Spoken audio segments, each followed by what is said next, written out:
everybody. My name is Drew, and I am a psychotherapist here in New York City.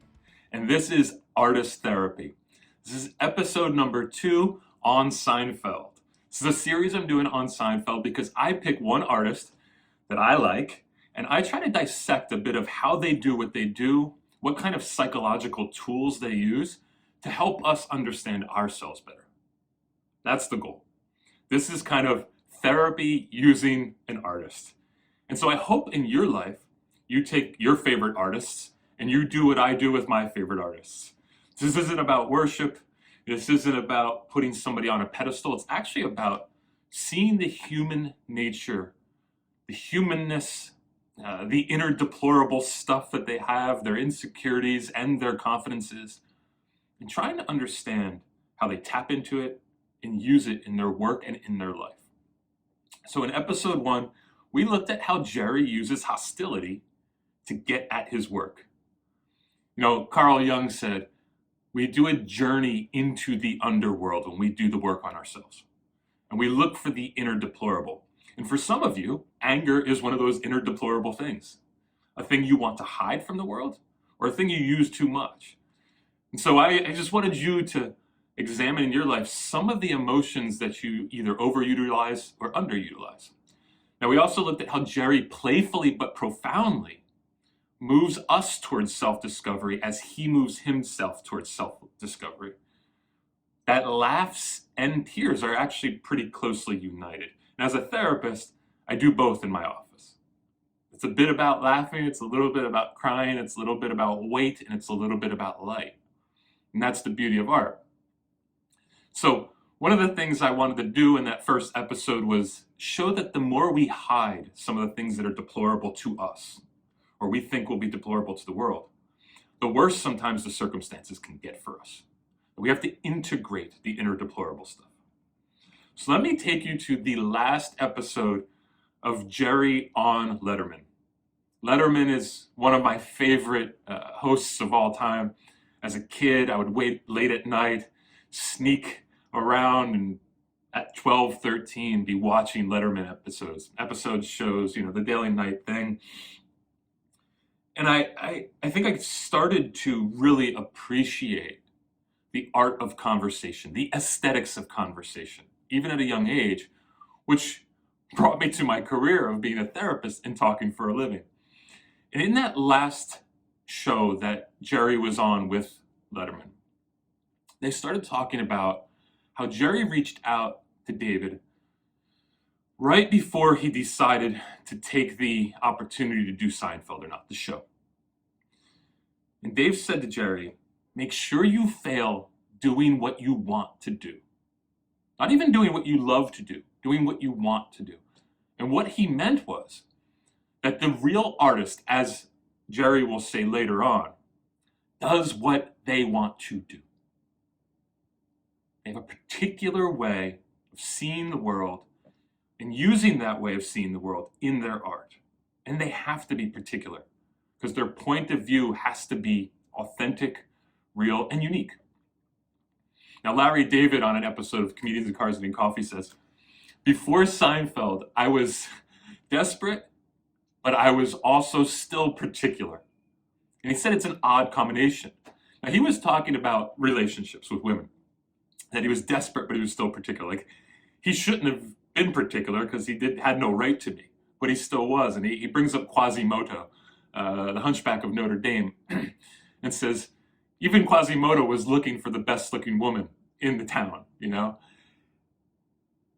I love about great comedians that they are very particular and they do things the way they want to do it. And they're often willing to let things go, let great opportunities go because they can't do it their way. Now, this is what I enjoy about not only comedians, but the craft of comedy. The craft of any art is that you have to have a particular brand. Now, what I think us as the audience, whether it's with a musician, especially an artist who's on stage, is that there is this weird unconscious act on our part as the audience to rid ourselves of the responsibility of doing life for a short period of time and put it on the artist. Now, especially the comedian. The comedian stands on the stage by themselves. They're just up there by themselves with heavyweight opinions. Yes, candy-coated, it's laughter, it's looking for a response that's lighter, but a lot of their opinions are heavyweight. They're big. Now we look at the artist, in this case the comedian, and see them on stage and know that there's a part of us that would be scared shitless to get up there. Jerry has this bit where he talks about a funeral and says that one of people's biggest fears is public speaking, even bigger than death. So at a funeral, you'd rather be in the casket than the one giving the eulogy. And we know that, as Jerry says, the comedian is a cornered animal. The eyes are on them. And part of their adulting is getting up there and taking that heat, taking our unconscious need to rid ourselves of responsibility, of even the responsibility of having a certain heavyweight opinions and letting them do the work. For all of us, comedians, whatever, in different parts of our life, there's a pathological restrictiveness. Whatever happened in our childhood or whatever kind of personality or dynamics that we have, there is a pathological restrictiveness to putting ourselves out into the world, to standing alone. We fear standing alone. And this is why we admire the comedian, because they stick out. Their self-expression is in this place of aloneness. They do their work alone. They write alone. And then they stand on that stage alone, and we get to criticize. We have a loyalty towards avoiding pain. Think about it in your life. Like, what areas do you avoid pain at all costs? But it actually keeps you from doing some of the things you want to do. We talked about that initiatory act in episode 1, where the comedian has to decide to get up on stage and have that gut feeling like, I must do this. Rainer Marie Rilke, in Letters to a Young Poet, talks about this. Is are you willing to essentially emotionally die if you don't do this thing that you love to do? In his case was writing. In the comedian's case, getting on stage. And the comedian absorbs the insecurity, just like the musician does. The person on stage absorbs the insecurities and the doubts and the fears of the audience and stands there with confidence. Now, I'm going to get back to one of my favorite Austrians. I talked a lot about Austrians in that first episode. Fritz Rettel, Christoph Waltz. Now I want to go back into Otto Rank. And I said in the first episode, this 21-year-old in 1905 gives Sigmund Freud this piece of work that he had done as a 21-year-old on the psychology of artists. And then there was this relationship built between him and Freud that continued to last for 20 more years, where Freud made him his right-hand man because of that act of moving into a place of boldness and giving Freud this piece. Now, what became of Otto Rank after that is that he became one of the foremost influencers of existential therapy. Just like Kierkegaard before him, they pioneered this idea of who am I as a human and what is my purpose? And that their therapy, or the therapy of Rank, it came about pursuing purpose and those bigger existential needs. And so even Carl Rogers, the father of client-centered therapy, said, I became infected with Rankian ideas. That he profoundly influenced post-Freudian psychology and Gestalt therapy too. That Irvin Polster, one of the most accomplished early Gestalt therapists, said, Rank brought the human relationship into his office, the here and now work. What is going on between me and the therapist? I know in my work, there's a lot of moments where we have to talk about what's going on with us in the room. How is the client feeling about me? How am I feeling about the client? What is that relationship going on? And we do this with artists in our life. We just often don't get to be able to talk to them about it. And so In 1932, years after the break between Rank and Freud, they had this schism. He started thinking different ways, and Rank moved on his own.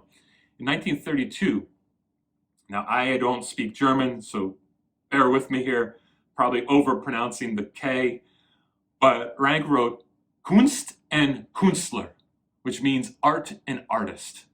It was all this deeper examination of the work he had done in 1905 as a 21-year-old, years later as a 50-year-old. And he really dissected, what does it take to be an artist? An artist who gains the weight of the audience. The artist has to deal with resistances, powerful resistances, but he said they had to escape collectivization. What does he mean by that? If they're going to absorb the weight of the culture, the community, the audience, they have to escape collectivization. The artist must remain independent to the collective corporate world. They have to be sharp and separate. He says this, there is always a distinct reaction of the artist, not only against every kind of collectivization, but against the change of his own person, his own work. Again, this is what Letterman was saying to Jerry. Make sure you fail doing what you want to do. Your unique brand. And it's what Jerry reiterated later in many interviews. The real artist does what they want to do. It's why Larry was desperate but particular. That POV, that point of view, has to stay strong. The artist has to buy into themselves.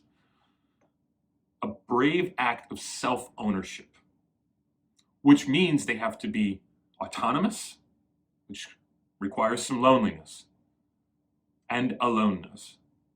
And they have to be liberated from the common thought, what Kierkegaard called the immediate man. And the immediate man just does what everybody else does. They go with the flow. And the artist must find new forms of expression in this autonomy. Then they have to try it out and hope that people react to it. So the artist not only accepts their personality, but they go beyond it. Now, as a therapist, that is the very work I'm trying to do with my clients and in my own life, is help the client accept their personality, then go beyond it. Accept their personality and go beyond it. There's things about you, you can only change so much. As Carl Jung says, most of life's problems are insolvable, except for the slow, steady work of chipping away at the major problems that you have. But on your deathbed, you will still have a lot of those problems. Now, comedians, Jerry says, are like dictators and preachers. They control the mob. They stand on stage and they control the mob. Their art, in the comedian sense, has to be so good that the mob does not turn on them. But they also need to know when to get the hell off the stage. It's usually about an hour, right? Maybe for dictators, it's even shorter amount of time. But a preacher usually goes for a half an hour to an hour. Same with the comedian. Jerry says, I'll convince you you need me till I've overstayed my welcome. Then I have to get the hell off the stage. And he also says in comedy, almost never do people who are really good not get anywhere. Comedy is the great meritocracy. You are either good or you are not good. You hit or you sit, as Jerry says. The comedian ecosystem purifies itself, Jerry goes on to say. That comedy finds out if you are good or not. It knows. It is an organism that knows what is going to keep me alive as a body, and in the sense of like culture, and what is going to kill me. And the good comedian will make the body healthy, and the bad comedian will have to get off the stage because it is a virus that can't be contained by the body. Comedy removes the unnecessary. It's one of the beauties of comedy is that the lines have to be so precise and sharp that there can't be any extra fat there. or the audience will know it. Maybe consciously, maybe unconsciously. But that comedic ecosystem rectifies itself. So that's what we're going to look into a little bit today, is not only what is the talent of the comedian, but why comedy? Why did they choose comedy? And then how do they build out of that a certain level of tools and craftsmanship to make it great? And you'll see that the comedians who still are around in their 50s, 60s, 70s are the ones who found systematization, order to that craft. Cool? Let's move on. So we start off with talent. All of us have them. Some of them are more covert. Some of them are really obvious early on in your life. Some people are just funny right out of the womb. Got that funny face. They say that funny thing as a 2-year-old, and people affirm them over and over again. You are funny.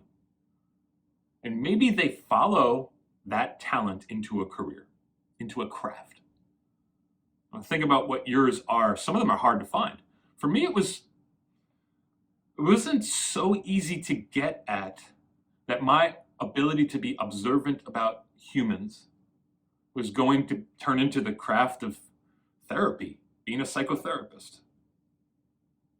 It took me probably until I was 23 to really understand that this ability to deeply communicate with people and handle their pain and the weight of their life and not really be weighed down by it, but enthusiastic and hopeful in that, was going to turn out into a career in which I was helping people.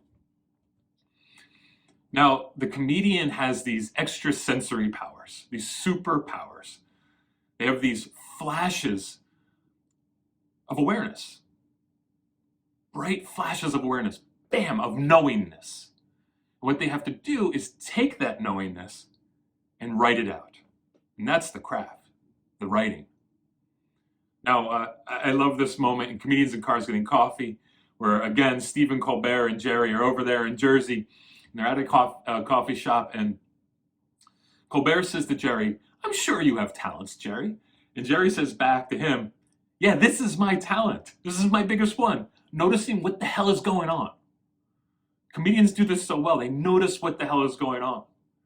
David Foster Wallace, the great writer, he says, the writer makes themselves excruciatingly aware of the stuff that we're mostly aware of, only on a certain level. And that if the writer does this job right, what he basically does is remind the reader of how smart the reader is. Don't you have that moment when you're at a comedy show or you're watching a Netflix comedy special and the comedian has these hot flashes of awareness that they present you with, that you go, yes, I've been trying to find the words for that. And you kind of feel smart in it. Makes you feel like you are on the right track of awareness. You just didn't go into the craftsmanship part. That is the hard part. You can have a talent, you can have a gift, but it does not mean anything if you don't be disciplined and build the craft. Find a place to put this in the world, this talent.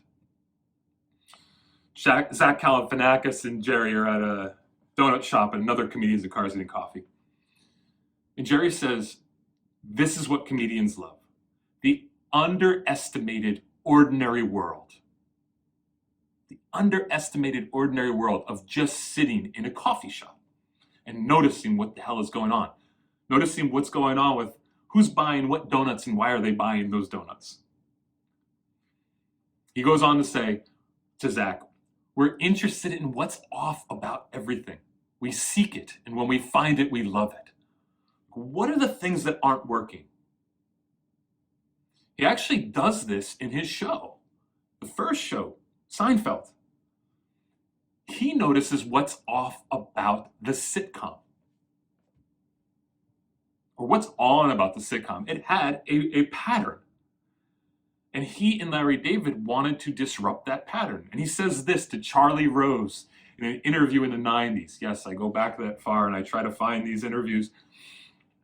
He says, Seinfeld uses a backward structure. The other characters are the ones in trouble, not the main character, Seinfeld. It's a palate cleanser for the shows that have been out there before. There is no hugging, there is no learning. No hugging, no learning.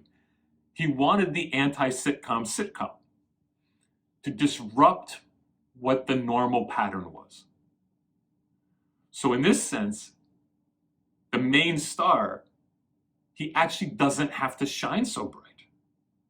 He's working with these other three. He doesn't always have to be the center of attention. And he also doesn't always have to be the one in trouble. He could be the actual stability in the show. The one that you look to find calm and peace when George and Kramer and Elaine are getting into trouble. To me, Seinfeld is a show about the shadow side. That stuff that we're divided off from. Now we get to look at these characters and learn how to be comfortable in our dysfunction a bit. Now for me, I still want you to work on that dysfunction, but to not judge it so much. To actually be kind to yourself and go, I'm a bit goofy and oblivious, and I'm a pod, like Kramer. And I'm a little feisty and even have a masculine edge, like Elaine. That my femininity can be strong and powerful, but also get me in trouble. And not be so traditional. And I could be selfish like George, and I can just own it. This is great writing. This is the craft. And so we have this talent. And Jerry has his, which is noticing what the hell is going on. But then you have to do something with it. Then you have to dig down. Yes, jokes come from a intense visual activity, a hypersensitivity. And Jerry says the best artists take in a part of life as a problem they must make sense of. It needs an answer. I know for me, I'm kind of a bizarro Jerry in a sense. Like, my job isn't strictly about making people laugh. It's about making people think and making people feel deeply so that they can understand themselves. But we are both noticing what the hell is going on. We're noticing what's off about situations. It's hard for me to turn that off. When I meet somebody is, what's off? When I go on a date, people ask me this all the time. When you go on a date, do you stop being a therapist?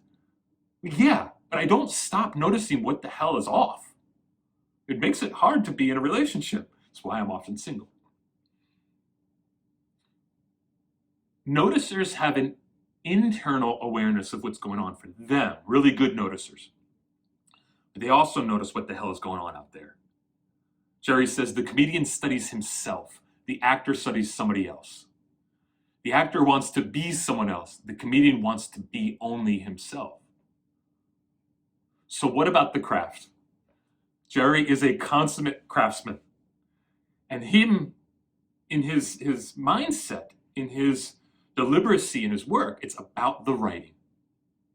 You have to partialize the world. You have to take out some of the possibilities to make this work sharp, to make the writing precise.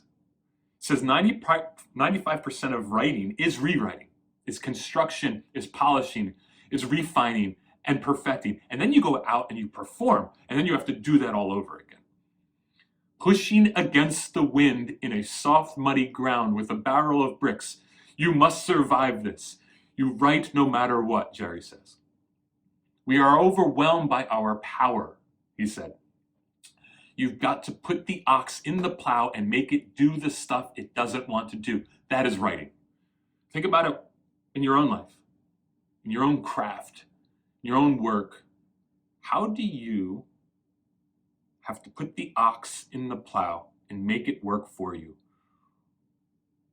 How do you put reins on that horse and make that horse move where you want it to go? We have to partialize. We have to take away some of the possibilities to hone in. And in that writing process, you will have fractured confidence. Or in your work, you have fractured confidence. We look to the artist to see how they deal with their fractured confidence. And for Jerry, it's about order, systematization, and just getting in and doing the work every day. We have to retreat from the world scene and go into gestation process, an incubation process, which is painful. It's lonely. And have courage in those breakdowns when the writing's not coming or when the work isn't coming. Or for some of you who don't even know what the hell you want to do, just having courage to keep fighting to find some things that make you come alive. And in all of our work, we jump from I am everything to I am nothing, to extreme confidence, to extreme insecurity, and we have to learn how to manage that. So I challenge you to find the ways to manage it in your own life. You might look to Jerry in his writing process of just surviving, knowing that you're going to be pushing against the wind in soft, muddy ground with a barrel of bricks, uphill. It takes courage. I am everything. I am nothing. So the consummate craftsman incubates. And for him, his guiding rule is systemization. It's very pragmatic. It's one of the things I think we appreciate about Jerry is that he's just pragmatic. You know, for a lot of artists, and for myself, I could get very emotional. My emotions can run all over the place, and it's hard for me to be ordered and systematized. Jerry says this, I don't accept the judging of the process. It doesn't matter that you like to rehearse with your nose up against the screen. He's saying this to Michael Richards and a Comedians in Cars and Coffee. And they're talking about acting. And he's just telling Michael Richards, don't judge yourself. I don't accept the judging of process. It doesn't matter that you like to rehearse with your nose up against the screen, saying lines. That doesn't matter. We're all trying to get to the same island. Whether you swim, fly, surf, or skydive in, it doesn't matter. What matters is when the red light comes on, are you ready to go? It's a great moment in Comedians in Cars and Coffee in one of the first seasons, where they're just having this powerful moment in the cafe. He later says, in writing, you have to treat your brain like it's a stupid little dog you have to train. The mind is infinitely filled with wisdom, but the brain is stupid and you must train it. Gotta train it. And the insecurities will come out. And you have to have the confidence in those moments to not fall prey to the Jonah syndrome. What is the Jonah syndrome? You know Jonah from the Bible or there's different versions of Jonah's story and different spiritual paths. But it's this idea that we have a talent or a call or a mission, and we refuse it because our confidence will be fractured. It is too scary. It is overwhelming. My insecurities are too high. It's too much. I can't take it. We fear our highest possibility, and we evade the full intensity of life. And some of it's because we won't just become pragmatic. And in Jonah's case, the story goes, he refused the call. But then this big-ass fucking fish came, swallowed him up, and took him to Nineveh and made him do the thing that he had to do. Now, if you've watched any of my other sessions, I do this whole 5-part piece on work. And in the first part, there's this part about mentorship and collaboration. And I talk about the relationship between Gustus Rodin and Rainer Maria Rilke, who I quote all the time. And Rodin was an older man who was very pragmatic, disciplined, systemized, and ordered, just like Jerry. And he says to the young Rilke, who's full of emotion, who's a poet, and Rodin was a sculptor, he says, do not write love poems. He taught him this. Simplicity over significance. Look for the everyday things. Focus on them. The things that hardly anyone sees and that can so unexpectedly become big and beyond measure. And this is what the comedian does, and especially Jerry. They look for the things that hardly no one sees, that can unexpectedly become big and beyond measure. Now, if you know anything about Rilke, you know that his greatest poem ended up, or his most, read poem was called The Panther. It's because Rodin told him to go to the zoo and write about animals, not about love, not about the obvious things in life, but the everyday things. And he found this panther and he watched it and he watched it. And he did this thing called in-scene, which is now what we'd call empathy. But back then it was called in-scene, is to see from the perspective of the panther. And this is where Jerry says, I want to know if what annoys me annoys the audience. Can we join there? And in the same way Rilke had to find out, is what's going on for the panther going on for all of us? Being caged, pacing back and forth, not being able to be your true self. In a sense, this is the Jonah syndrome, right? We have a lot of ability, talent, but we're afraid of putting ourselves out there.